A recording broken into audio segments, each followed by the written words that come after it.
Hello students, statistics में हम एक चैप्टर कर रहे थे कोरिलेशन। तो हमने देखा था कि कार्ल पियर्सन के मेथड से किस तरह से हम कोफिशिएंट ऑफ कोरिलेशन को कैलकुलेट कर सकते हैं। तो हमने डायरेक्ट मेथड देखा था, direct method to solve Karl Pearson coefficient of correlation. ठीक है, अभी हम करेंगे आज शॉर्टकट मेथड। अब देखो, डायरेक्ट मेथड और शॉर्टकट मेथड आपको हर जगह दिखाई देते हैं। जब हमने अर्थमेटिक मीन किया था, ठीक है, तो हमने डिस्पर्जन भी किया था और उसमें भी काफ़ी सारे ऐसे मेथड्स थे जिनमें डायरेक्ट मेथड भी होता है और शॉर्टकट मेथड भी होता है।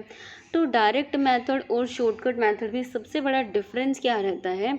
डायरेक्ट अगर हमारे पास जो मीन आ रहा है, अगर हमारे पास मीन जो आ रहा है वो फ्रैक्शंस में है, ठीक है। सोचो एक्स मीन या फिर वाई मीन जो है वो पॉइंट्स में है, ठीक है। समथिंग एक ऐसा नंबर है दैट इज़ इन फ्रैक्शंस और पॉइंट्स।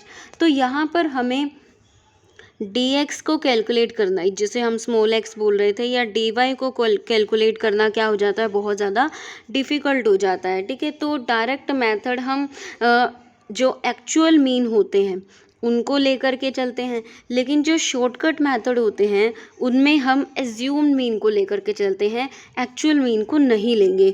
तो जो भी शॉर्टकट मेथड होते हैं उनमें हम dx कैसे निकालते हैं, x माइनस मीन करके नहीं निकालते हैं। तो हम यहाँ पर जो dx निकालेंगे शॉर्टकट मेथड में, वो x में से एज्यूम्ड मीन को माइनस करके निकालेंगे, और dy जो निकालेंगे वो y में से एज्यूम्ड मीन को कैलकुलेट करके निकालेंगे, ठीक है। अब ये जो हमें मीन एज्यूम करना है ये x में से, और ये जो मीन एज्यूम करना है ये y सीरीज से, ठीक है। तो अब यहाँ पर हमें क्या दे दिए, बड़े बड़े 3-4 फॉर्मूले दिए हैं, 3 फॉर्मूले दिए हैं, ठीक है। अब जितने बड़े फॉर्मूले बना सकते थे उतने बड़े, ठीक है। अभी तक जो हमने पढ़ा था स्टैंडर्ड डेविएशन सबसे बड़ा फॉर्मूला है, ठीक है। किसी तरीके से वो कंबाइंड स्टैंडर्ड डेविएशन का हमने एक फॉर्मूला पढ़ा था जो हमको सबसे बड़ा फॉर्मूला लगा था स्टैटिस्टिक्स की हिस्ट्री में, है ना। लेकिन यहाँ पर ये देखिए, यहाँ पर भी बड़े बड़े फॉर्मूले। तो क्या हमको ये तीनों याद करने हैं? जी नहीं, हमको ये तीनों याद करने की ज़रूरत नहीं है। एक ही फॉर्मूला बता रही हूँ मैं आपको, और आप सिर्फ इसे ही याद करो, जो कि आपको ऐसा नहीं है कि ये फॉर्मूला आपको याद नहीं होगा, बड़े ही इजीली आपको याद हो जाएगा, बड़े ही इजीली याद हो जाएगा। लेकिन इसकी एक ट्रिक होती है याद करने की, वही कि आपको बोल बोल के याद नहीं करना, summation d x d y minus summation d x into summation d y divide by, नहीं, टंग ट्विस्टर लगेगा, याद नहीं होगा, ठीक है। फिर आप बोलोगे कि मैम ये तो फॉर्मूला ही नहीं याद होता, फिर आगे हम क्वेश्चन कैसे करें। जस्ट ऑब्जर्व करो, इसको देखते रहो 2 से 3 मिनट तक, मतलब ऑब्जर्व करते रहो इसको, और अपने आप आपके माइंड में ये फॉर्मूला सेट हो जाएगा। बोल बोल के याद करने की आपको ज़रूरत ही नहीं है, ठीक है। जस्ट आपको क्या करना है, ऑब्जर्व करना है। एक बार मैं आपको पढ़ के सुना देती हूँ ये फॉर्मूला क्या कहता है हमें। Summation d x d y minus summation d x into summation d y divide by n, और डिवाइड बाय, फिर मतलब हम क्या लेंगे इनके अपोन में। अपोन में क्या लेंगे, square root of summation d x square minus summation d x का whole square divide by n into square root of summation d y square minus summation d y का whole square divide by n, ठीक है। तो मैंने एक बार ये आपको पढ़ के बता दिया है। तो फिर वही बात है, अगर देखो जैसे अब मैंने पढ़ा और आप इसको बार बार पढ़ोगे तो याद नहीं होगा। इवन क्या होता है ऐसे फॉर्मूला में, अगर आप कोशिश भी करोगे ना कि पढ़ के याद कर लेते हैं, तो भूल जाओगे, कुछ ना कुछ भूल जाओगे। कहाँ पर डी एक्स स्क्वायर था, कहाँ पर डी एक्स का होल स्क्वायर था, कहाँ पर d x into d y था, कहाँ पर summation d x into summation d y था। तो ये चीज़ें हम रिकग्नाइज़ नहीं कर पाते, हम याद नहीं रख पाते। अगर हम बोल बोल के याद करेंगे तो जस्ट आपको इसे ऑब्जर्व करना है और आपके माइंड में ये सेट हो जाएगा, ठीक है। तो हम करते हैं इसका एक क्वेश्चन। यहाँ पर हमें दिया इलस्ट्रेशन नंबर 10, एक्स सीरीज़ दी है, वाई सीरीज़ दी है, ठीक है। तो अब हमें क्या करना है, कैलकुलेट हमें सब कुछ करना आता है। एक बार मैं फिर आपको ये फॉर्मूला दिखाती हूँ डी एक्स को। अब देखो ये जो सारा फॉर्मूला है सारा 2 चीज़ों पर टिका हुआ है, सिर्फ और सिर्फ, और 2 चीज़ों के अलावा यहाँ पर तीसरी कोई और चीज़ नहीं है। एक है डी एक्स और दूसरा है डी वाई। तो हमें पता है डी एक्स कैसे कैलकुलेट करना है, एक्स माइनस एज्यूम्ड मीन से। क्यों? क्योंकि ये कौन सा मेथड है, ये शॉर्टकट मेथड है। तो और डी वाई कैसे कैलकुलेट करना है, y माइनस ए, यानी कि y माइनस एज्यूम्ड मीन, बस इतना हमें आता है तो हम आगे का जो क्वेश्चन है उसे सोल्व कर सकते हैं। तीसरी कोई नई चीज़ इसमें निकालने वाली है ही नहीं, ठीक है। तो इसमें हमें क्या करना है, एक तो dx निकालना है, फिर dx स्क्वायर निकालना है, dy निकालना है, dy स्क्वायर निकालना है, और इन सब का हमें क्या कर देना है, समीशन कर देना है। तो जो भी हमें चाहिए फॉर्मूला के अकॉर्डिंग वो सब चीज़ें हमारे पास आ जाएंगी। तो चलिए हम स्टार्ट करते हैं इलिस्ट्रेशन नंबर 10। तो सबसे पहले एक सीरीज़ दी है 20, 22, 24, 26, 28, 30 एंड 32। ये है x। अब हमें क्या चाहिए, हमें चाहिए जी dx। अब dx कैसे निकालेंगे हम, dx निकालेंगे x माइनस एज्यूम्ड मीन से। कैसे, x माइनस एज्यूम्ड मीन से। अच्छा, एज्यूम्ड मीन मतलब हमें इस पूरी सीरीज़ में से कुछ भी एक नंबर एज्यूम कर लेना है, और कोई भी आप एज्यूम कर सकते हो जिससे आपको कैलकुलेशन करना इजी हो जाए। आप 20 चूज़ कर लो, 30 चूज़ कर लो, कोई भी चूज़ कर लो, ठीक है। तो यहाँ पर जैसे इन्होंने 24 चूज़ किया है तो हम भी 24 ही ले रहे हैं, ठीक है। आप अदरवाइज़ आप कोई और भी चूज़ करके देख सकते हैं, लाइक आप 30 भी चूज़ करके देख सकते हैं, या फिर 20 भी आप चूज़ कर सकते हैं। तो आप कोई भी number as an assumed mean ले सकते हैं। तो एज्यूम कर लिया है हमने यहाँ पर 24 को। अब हमें क्या करना है, dx निकालना है, जिसको हम कैसे निकालेंगे, x माइनस ए से। x कितना है 20 और a है हमारा 24। 20 minus 24 minus 4, 22 minus 24 minus 2, 24 minus 24 0। इसी तरह से 26, 28, 30, 32 इन सभी में से हम 24 को माइनस कर देंगे तो हमारे पास आ जाएगा 2, 4, 6 एंड 8, ठीक है। तो हमारे पास dx आ गया। अब हमें क्या चाहिए, dx का स्क्वायर, तो हम dx स्क्वायर कर देंगे। -4 का स्क्वायर करेंगे तो जाएगा प्लस के 16, -2 का स्क्वायर करेंगे प्लस के 4, 0 का स्क्वायर 0। इसी तरह से 2, 4, 6 और 8 का भी हम स्क्वायर कर देंगे। और हमें इसके अलावा क्या चाहिए, इनका समीशन चाहिए। अब देखना समीशन dx क्या आया है, 14 आया है। तो हम यहाँ पर यूँ मत बोलना कि ये क्वेश्चन तो गलत है। पिछली बार मैम ने बताया था अगर समीशन dx 0 के बराबर आ रहा है तो समझना क्वेश्चन सही है, और अगर समीशन dx 0 के बराबर नहीं आ रहा तो समझना कहीं गड़बड़ है। तो यहाँ पर तो dx का जो समीशन है वो 0 नहीं आ रहा है, तो इसका मतलब क्वेश्चन तो हमारा गलत है। थोड़ी सी एक चीज़ है नोटिस करने वाली यहाँ पर, क्या, जब हम dx कैलकुलेट कर रहे हैं एक्चुअल मीन से, जब हम x में से एक्चुअल मीन को माइनस कर रहे हैं, तब हमें जो समीशन मिलेगा इसका वो 0 मिलेगा। तब हमें जो इसका समीशन मिलेगा, टोटल मिलेगा, 0 मिलेगा। लेकिन जब हम जो डेविएशंस है, जो dx हैं, उन्हें हम एज्यूम्ड मीन से ले रहे हैं और हम इनका समीशन यानी कि टोटल करते हैं, वो हमेशा 0 से बड़ा आएगा, वो हमेशा ग्रेटर देन 0 आएगा, ठीक है। ध्यान रखना इस बात को। अगर हम एक्चुअल मीन से डेविएशंस लेते हैं और उनका टोटल करते हैं तो आंसर हमें 0 मिलेगा, लेकिन अगर हम एज्यूम मीन से डेविएशंस लेते हैं और उनका टोटल करते हैं तो आंसर हमें कभी भी 0 नहीं मिलेगा। तो यहाँ पर इन्होंने क्या किया है, dx का समेशन किया है, 14 आ गया। कैसे करेंगे, प्लस वाले एक तरफ कर लेना और माइनस वाले एक तरफ कर लेना। इसी तरह से dx का स्क्वायर की जो हमने किया था उसका भी इन्होंने समीशन जो है कैलकुलेट कर लिया है। तो x सीरीज़ से हमारा काम हो जाता है ख़त्म। अभी हम आते हैं y सीरीज़ पर। y सीरीज़ है 30, 35, 38, 45, 52, 60 एंड 55। अब यहाँ पर भी हमें dy निकालना है साथ साथ। एक चीज़ हमारी यहाँ पर कम हो जाती है, जैसे हम डायरेक्ट मेथड में x वाली सीरीज़ से पहले मीन निकाला करते थे, x मीन, फिर y वाली सीरीज़ से हम y मीन निकालते थे। तो ऐसा करने की अब हमें ज़रूरत नहीं है, क्योंकि हमें एक्चुअल मीन की ज़रूरत नहीं है। हम यहाँ पर एज्यूम मीन से अपनी कैलकुलेशन को कर रहे हैं।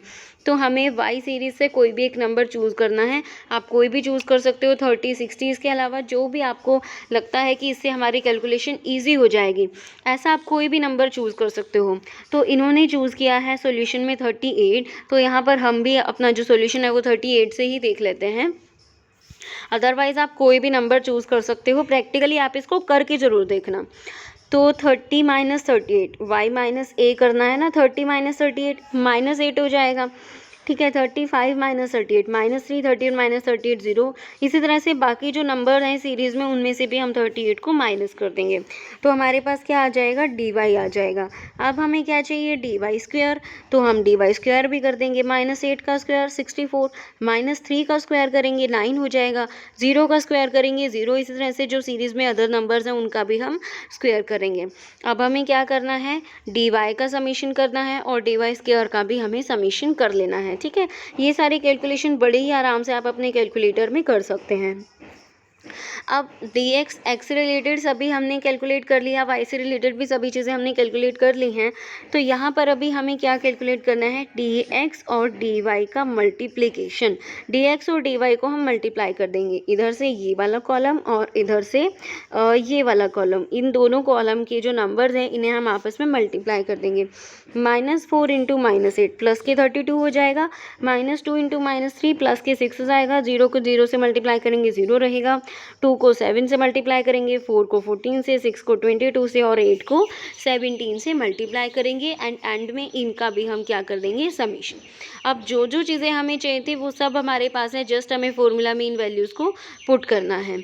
ठीक है, तो इन्होंने क्या किया है, जो फर्स्ट फार्मूला दिया था उससे अपनी क्वेश्चन को सोल्व किया है, तो हम तो उससे नहीं करते हैं। फिर सेकंड वाला इन्होंने फार्मूला लिया है, वो भी हमने चूज़ नहीं किया था। यहाँ पर ये जो थर्ड फार्मूला है इसको लेकर के आप अपने क्वेश्चन को सोल्व करना। ठीक है, यहाँ पर आपको क्वेश्चन में कभी मेंशन नहीं किया जाएगा कि आप ये वाला फार्मूला लगाएं कि ये वाला फार्मूला लगाएं। ठीक है, आप कोई भी फार्मूला लगा सकते हैं, इवन डायरेक्ट और शॉर्टकट मेथड में भी आपकी अपनी मर्जी है। सेम क्वेश्चन यही जो अभी हम कर रहे हैं ना, इसे आप डायरेक्ट मेथड से भी सोल्व कर सकते हैं। कोई ऐसा मतलब कंपल्सन नहीं होता है कि डायरेक्ट मेथड लगाना है कि शॉर्टकट मेथड लगाना है। ठीक है, हाँ इतना ज़रूर हो सकता है कि क्वेश्चन पेपर में स्टेटमेंट में कई बार बोल दिया जाता है कि कोफिशिएंट ऑफ कोरिलेशन को फाइंड आउट करो with the help of direct method. तो पढ़ लेना स्टेटमेंट अच्छे से, अगर बोल दिया तो आपको वही मेथड लगाना है जो बोला है, और अगर कुछ नहीं बोला तो आपकी अपनी मर्जी है, डायरेक्ट मेथड लगाओ या शॉर्टकट मेथड लगाओ। ठीक है, क्योंकि क्या होता है, बच्चों को कैलकुलेशन तो वैसे भी आपने कैलकुलेटर में करनी है, लेकिन बच्चों को जो डायरेक्ट मेथड का फॉर्मूला है ना वो थोड़ा सा ईजी लगता है। इसी वजह से कई बार क्या होता है कि स्टूडेंट्स डायरेक्ट मेथड को चूज़ कर लेते हैं। ठीक है, डायरेक्ट मेथड का फॉर्मूला याद है आपको, summation x y divide by square root of summation x square into summation y square, है ना, यही फॉर्मूला देखा था। और x को कैलकुलेट करने का फॉर्मूला क्या होता है, x माइनस एक्स मीन, और स्मॉल y को कैलकुलेट करने का फॉर्मूला क्या था, y माइनस वाई मीन। तो सेम फॉर्मूला लगाकर भी आप इस क्वेश्चन को सोल्व कर सकते हो, कोफिशिएंट ऑफ कोरिलेशन को फाइंड आउट कर सकते हो। कोई ऐसा मतलब नहीं होता है कि इस क्वेश्चन में हम यही मेथड लगा सकते हैं, इस क्वेश्चन में हम ये मेथड लगा सकते हैं। हाँ, आपको अगर मेंशन कर दिया फिर वही मेथड लगाना है। ठीक है, तो आ जाते हैं वापस अपने क्वेश्चन पर। ये है हमारा फॉर्मूला, इसमें हम अपनी सारी वैल्यूज़ पुट कर देंगे। dx इंटू डी वाई को हमने मल्टीप्लाई किया था। ठीक है, अब देखना यहाँ पर ये है कि कौन सी वैल्यू हमें कहाँ पुट करनी है। dx और dy को हमने मल्टीप्लाई किया था ना, देखो क्या लिखा है, समीशन dx इंटू dy, यानी कि dx और dy के मल्टीप्लिकेशन का समीशन। तो मल्टीप्लिकेशन वाले कॉलम का जो टोटल है उसको उठाया, that is 376 minus summation dx। अब dx वाला जो कॉलम था उसका समीशन क्या था, 14 इंटू समीशन ऑफ dy, जो dy वाला कॉलम था उसका समीशन 49। इनको मल्टीप्लाई किया और डिवाइड कर दिया 7 से। ठीक है, अपॉन में किसको रखा, square root of summation of dx square, जो dx स्क्वायर वाला कॉलम था उसका समीशन। फिर है समीशन dx, खाली समीशन dx वाला जो कॉलम था उसका समीशन, वो कितना था 14। अब इसका हमें स्क्वायर करना है और 7 से डिवाइड कर देना है। इसी तरह से dy की सीरीज़ में चलेगा, dy के स्क्वायर का जो कॉलम था उसका टोटल माइनस कर देंगे dy का समीशन जो आया था, dy वाला जो कॉलम था ना उसका टोटल, और उसका भी स्क्वायर करेंगे, यानी कि 49 का स्क्वायर डिवाइड बाय 7। अब इन सबको आपको कैलकुलेटर में सोल्व करना है। ठीक है, किस तरह से सोल्व करना है वो देख लो। सबसे पहले आप क्या करें कि ये जो डिवाइड वाली टर्म्स है ना अलग से हमारे फॉर्मूला में, तो इसे आप सोल्व कर लें पहले। इससे क्या हो जाएगा, हमारा जो क्वेश्चन है वो सिंप्लीफाई हो जाएगा एक बार के लिए। तो यहाँ पर आप क्या करें, इसे सोल्व कर लें। देखिए कट हो जाएगा, 7 2 ज़ा 14, तो 49 को 2 से मल्टीप्लाई करोगे हमारे पास आ जाएगा 98। तो ऊपर हमें मिल गया 376 माइनस 98, ठीक है। अब नीचे वाले अपोन में आ जाते हैं। अब यहाँ देखो क्या लिखा है, इस तरह से पहले मैं एक एक करके लिख लेती हूँ। 140 माइनस 14 के स्क्वायर को मैं क्या लिख दूँ, 14 इंटू 14 लिख दूँ, डिवाइड कर दूँ 7 से, तो 7 2 ज़ा 14 और 14 2 ज़ा 28, बस हो गया सोल्व। तो ये देखिए यहाँ पर इन्होंने क्या लिख दिया, 140 माइनस 28, ठीक है।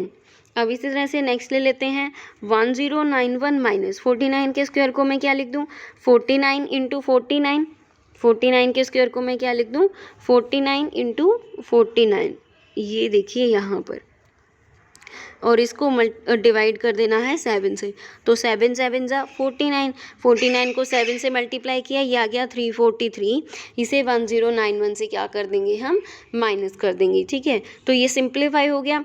अब क्या करना है हमें, 376 को 98 से मल्टीप्लाई करना है, ये आ जाएगा हमारा 278, 140 को 228 से माइनस करेंगे 112 आ जाएगा, 1091 को 313 से माइनस करेंगे 748 आ जाएगा।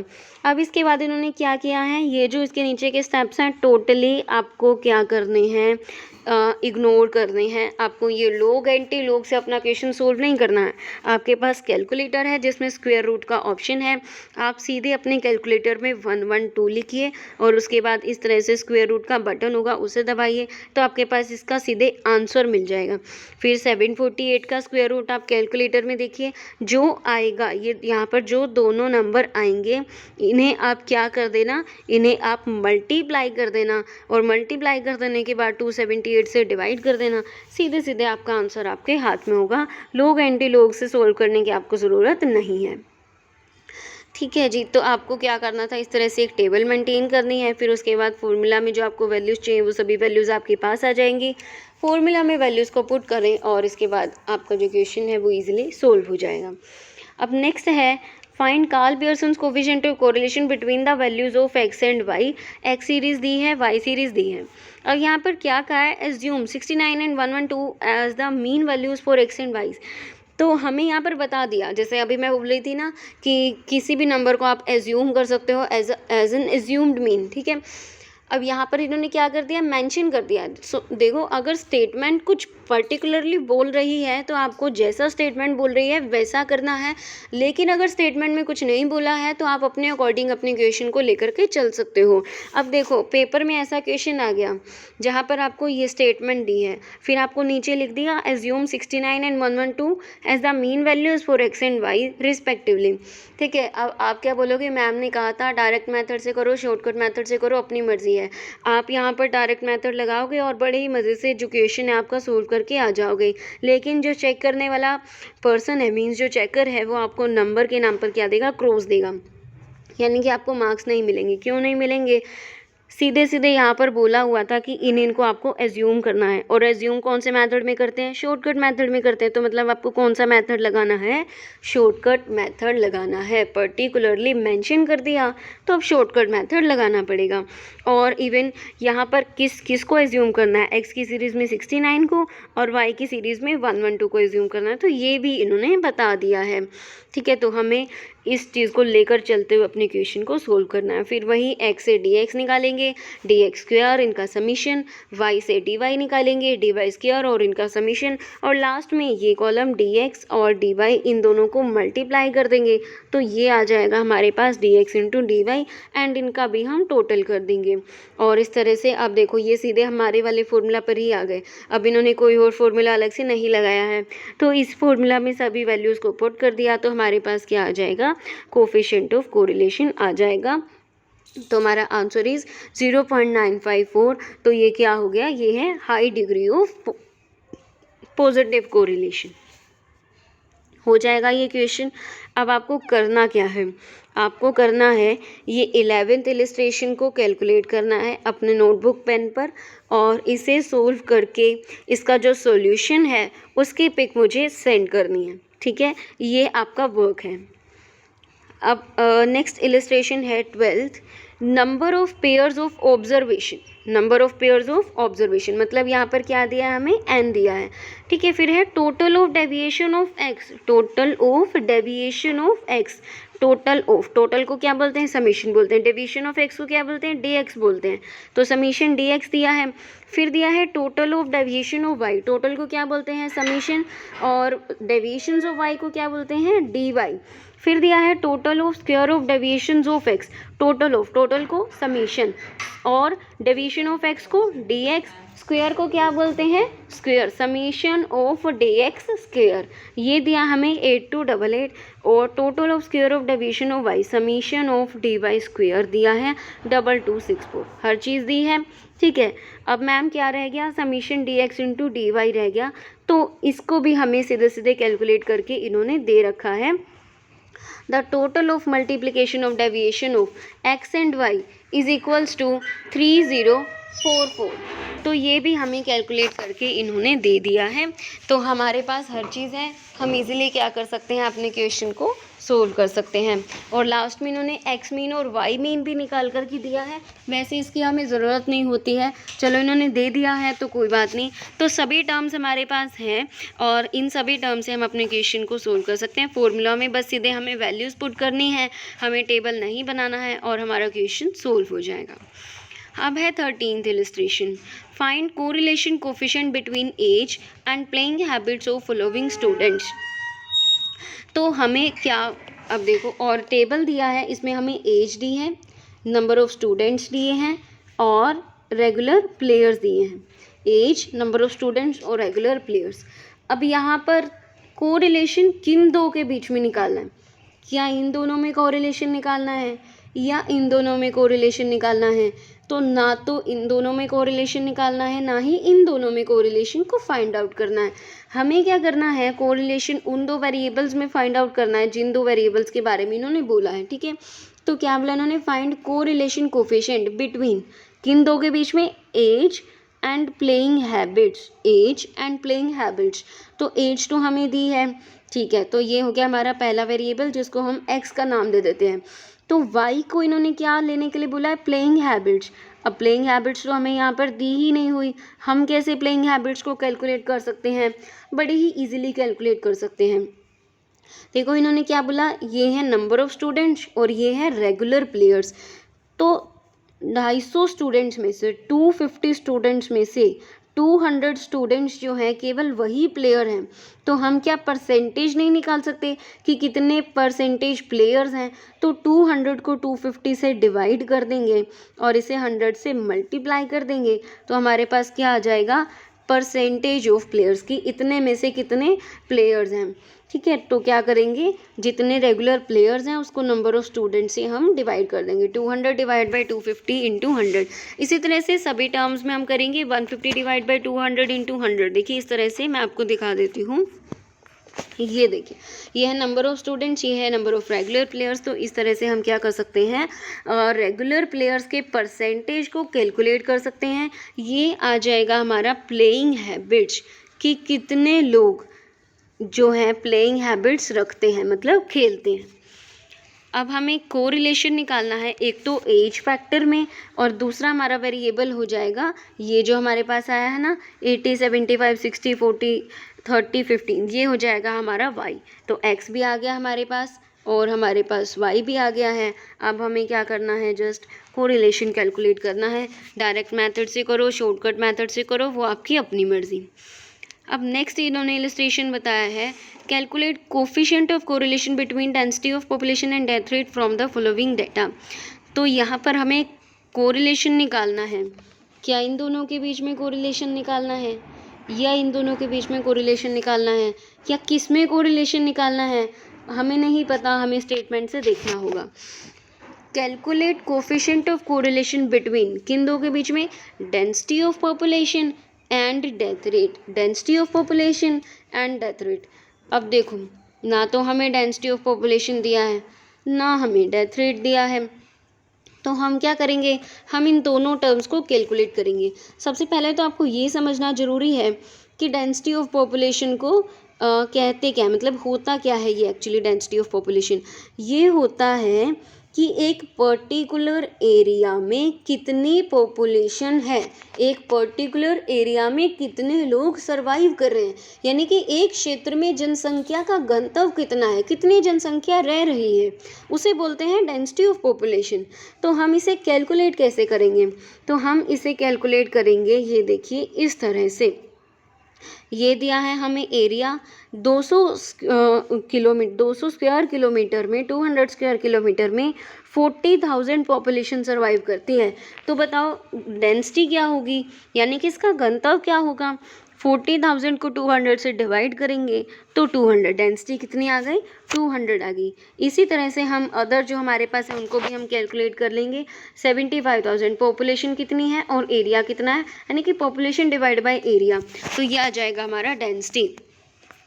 यहाँ पर हम 200 है, 150 है, 120 और 80, इन सबको हम पॉपुलेशन से डिवाइड करेंगे और हमारे पास डेंसिटी आ जाएगा। फिर इन्होंने सेकंड बोला कि हमें डेथ रेट और डेंसिटी, इन दोनों में जो कोरिलेशन है वो फाइंड आउट करना है। तो डेंसिटी तो हमने निकाल लिया, अभी हमें निकालना है डेथ रेट। तो डेथ रेट हम किसकी हेल्प से निकालेंगे? देखो पॉपुलेशन दी है कि इतनी जनसंख्या है और इतनी डेथ्स हो रही हैं, तो हम इजीली निकाल सकते हैं कि इतनी जनसंख्या में मरने वालों की संख्या कितनी है। तो यहाँ पर इन्होंने क्या किया है, हमें कैलकुलेट करके बताया है कि जितनी डेथ हो रही है, number of death divide by population कितनी है, number of death divide by population. ठीक है, तो इस तरह से हमारा क्या आ जाएगा, नंबर ऑफ डेथ्स पर 1000 आ जाएगा, नंबर ऑफ डेथ पर 1000। अब देखो यहाँ पर इन्होंने हमें किसके बीच में कोरिलेशन निकालने बोला था, डेथ रेट।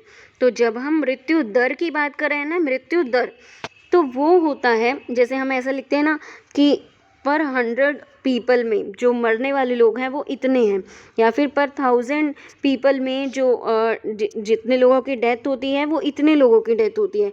तो हम यहाँ पर कुछ लेकर के चलते हैं ना कि या तो 100 लोगों के पीछे मृत्यु दर इतनी है या फिर 1000 लोगों के पीछे मृत्यु दर इतनी है। तो यहाँ पर देखो अपने क्वेश्चन के हिसाब से देख लेना, स्टेटमेंट के हिसाब से देख लेना। पॉपुलेशन देखो यहाँ पर हज़ारों में है, 40,000, 75,000, 72,000, 20,000। तो पॉपुलेशन जो हमारी हज़ारों में है, थाउजेंड्स में है, तो हम यहाँ डेथ रेट पर 1000 के अकॉर्डिंग निकाल लेते हैं। इसी वजह से इन्होंने 1000 से मल्टीप्लाई किया है और 1000 से मल्टीप्लाई करने के बाद डेथ रेट आ गया हमारा 12, और इस तरह से 100 डिवाइड बाई 75,000 इंटू 1000, तो ये आ गया 16। मतलब हमें क्या लेना है, नंबर ऑफ डेथ को लेना है एज अ न्यूमिनेटर और पॉपुलेशन को लेना है एज अ डिनोमिनेटर और मल्टीप्लाई कर देना है 1000 से। ठीक है, 1000 हो या 100 हो, आप अपनी स्टेटमेंट के अकॉर्डिंग, अपने क्वेश्चन के अकॉर्डिंग ले सकते हैं। तो अब हमारे पास x भी आ गया और हमारे पास y भी आ गया। अब हमें इनके बीच को रिलेशन फाइंड आउट करना है। तो ये हो गया हमारा शॉर्टकट मेथड कंप्लीट। अब है computation of coefficient of correlation from the original given values. अब तीसरा एक और मेथड आ गया। ठीक है, तो हमने क्या सीखा, कोरिलेशन को कैलकुलेट करने के 3 मेथड हैं, एक है डायरेक्ट मेथड, एक है शॉर्टकट मेथड और एक है method based on actual data. Method based on actual data, ना तो हमें यहाँ पर एक्चुअल मीन लेना है, ना ही हमें यहाँ पर एज्यूम मीन लेना है। जस्ट जो हमारा एक्स दिया होता है, जो हमारा वाई दिया होता है ना, इनकी हेल्प से हम क्या कर लेंगे, अपनी क्वेश्चन को सोल्व कर लेंगे। देखो summation of x into y, x और वाई को मल्टीप्लाई करेंगे और उनका टोटल करेंगे। समीशन एक्स को समीशन वाई से मल्टीप्लाई करेंगे, एन से डिवाइड कर देंगे। Summation x square minus summation x का whole square divide by n का स्क्वायर रूट, और summation y square minus summation y का whole square divide by n और इनका स्क्वायर रूट। अब मैम एक और बड़ा फॉर्मूला आ गया, हम कैसे इतने सारे फॉर्मूला याद करेंगे? तो आपको मैं बता दूँ, ये फॉर्मूला आपको ना तो याद करने की ज़रूरत है, ना ही इसको ऑब्जर्व करने की ज़रूरत है। क्या करना है, ना तो इसको याद करना है, ना इसको ऑब्जर्व करना है। जो पुराना अभी हमने फॉर्मूला किया, पीछे अभी हमने जो फॉर्मूला किया ना, तो जहाँ पर dx था उस फॉर्मूला में यहाँ पर x आ जाएगा, जहाँ पर dy था उस फॉर्मूला में यहाँ पर y आ जाएगा। इतना ही डिफरेंस है, इसके अलावा ज़रा सा भी डिफरेंस नहीं है जो फॉर्मूला अभी हमने शॉर्टकट मेथड में किया और जो ये फॉर्मूला आपके सामने रखा है। ठीक है, तो ये फॉर्मूला आपको याद करने की तो ज़रूरत नहीं है। तो हम क्या कर सकते हैं, इसमें इजीली जो अपना कोरिलेशन है उसे फाइंड आउट कर सकते हैं। तो हमें यहाँ पर x वेरिएबल दिया है और y वेरिएबल दिया है। ठीक है, अब देखो हमें क्या पता चले, मैं कोई तो निशानी होती होगी ना कि हमें कहाँ पर डायरेक्ट मेथड यूज़ करना चाहिए, कहाँ पर हमें शॉर्टकट मेथड यूज़ करना चाहिए, या फिर कहाँ पर हमें ये मेथड यूज़ करना चाहिए। तो जहाँ पर हमारा जो x मीन और y मीन है वो कंप्लीट नंबर नंबर है, वो क्या है, एक कंप्लीट नंबर है, वहाँ पर बड़े ही आसानी से आप डायरेक्ट मेथड को यूज़ कर सकते हो। जहाँ पर हमारा एक्स मीन और वाई मीन फ्रैक्शंस में आ रहा है, पॉइंट्स में आ रहा है, वहाँ पर आप शॉर्टकट मेथड को यूज़ करें। और जहाँ पर आपका एक्स और वाई वेरिएबल्स इस तरह से दिए हैं, कोई पॉजिटिव है, कोई नेगेटिव है, कोई किसी तरीके से है, तो हम यहाँ पर इस मेथड को यूज़ कर सकते हैं, that is method based on actual data.